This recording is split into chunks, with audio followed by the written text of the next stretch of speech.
C'est quand même la consécration hein, pour JPEG Mafia. C'est une consécration qu'on peut voir maintenant avec le gars et le personnage. Pour moi, l'un des artistes de hip-hop les plus intéressants de ces 15-10 dernières années, hein, au même titre que Danny Brown, au même titre que Kendrick Lamar, dans une moindre mesure, JPEG Mafia. Et c'est pour moi, si on me demande si Kanye West était encore intéressant ou créatif, eh ben c'est ce gars-là. Et JPEG Mafia, on le voit avec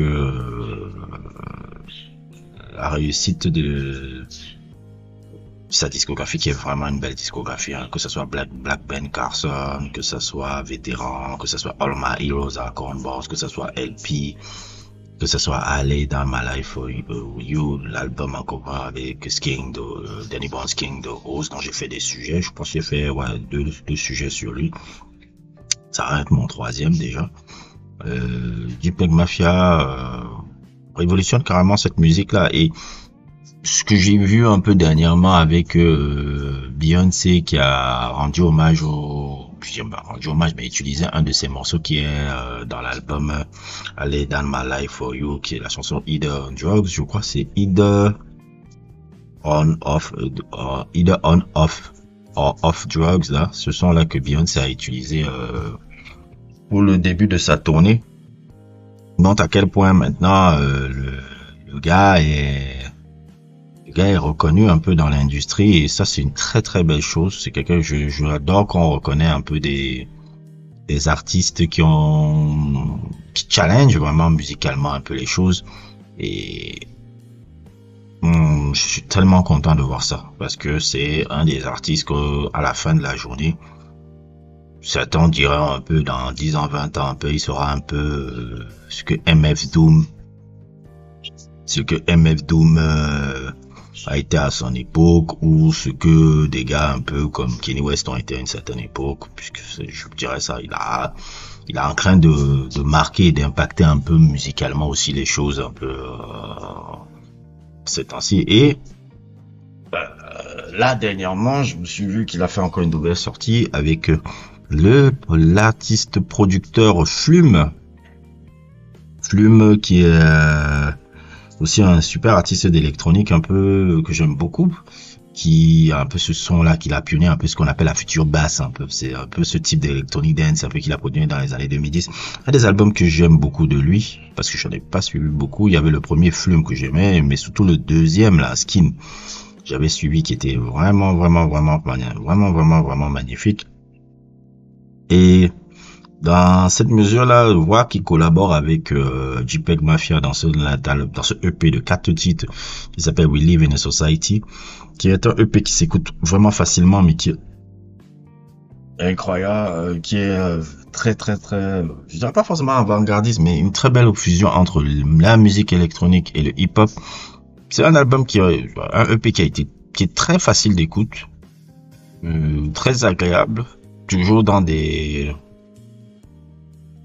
une direction. Il n'y a pas forcément une direction particulière. Je pense que c'était beaucoup plus un album un peu freeform, je trouve. C'est-à-dire que, comme tu le vois un peu dans les Two Track One, où il y a un peu cette parodie de quelqu'un, d'un rappeur qui essaie d'avoir un beat. Tout dans l'échange. Un peu si vous avez suivi le EP, là où il y a un rappeur qui essaie d'avoir un beat et plus ou moins le producteur est en train de rechercher le beat un peu qui peut être très adéquat pour lui. C'est un peu le résumé un peu de cet album là. Il a été très improvisé, très improvisé. Et moi je l'ai adoré. Je l'ai vraiment adoré et tout. Et je me demande pas s'il pourrait faire encore un projet même beaucoup plus dense et beaucoup plus long que ça. Ça dépendra un peu du succès que ça aura. J'ai vu un peu la chronique de Needle Drop qui est assez positif un peu sur ce que le EP l'a donné. Moi je trouvais qu'il était trop court. Bon. Et tout parce que je voulais encore beaucoup plus de cette combinaison entre JPEG Mafia et tout, mais je me dis que ce sera pas le premier, ce sera pas le dernier, la seule collaboration, ils en auront encore beaucoup.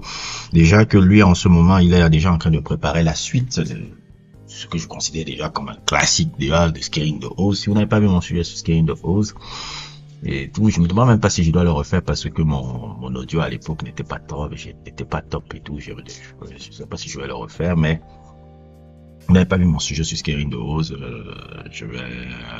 vous pouvez le voir, le lien en description. Et Scaring the Oz 2 arrive bientôt avec Danny Brown. Je pense que ça va être encore une bombe atomique. De toute façon, Super Mafia, c'est toujours une bombe atomique ce qu'il fait.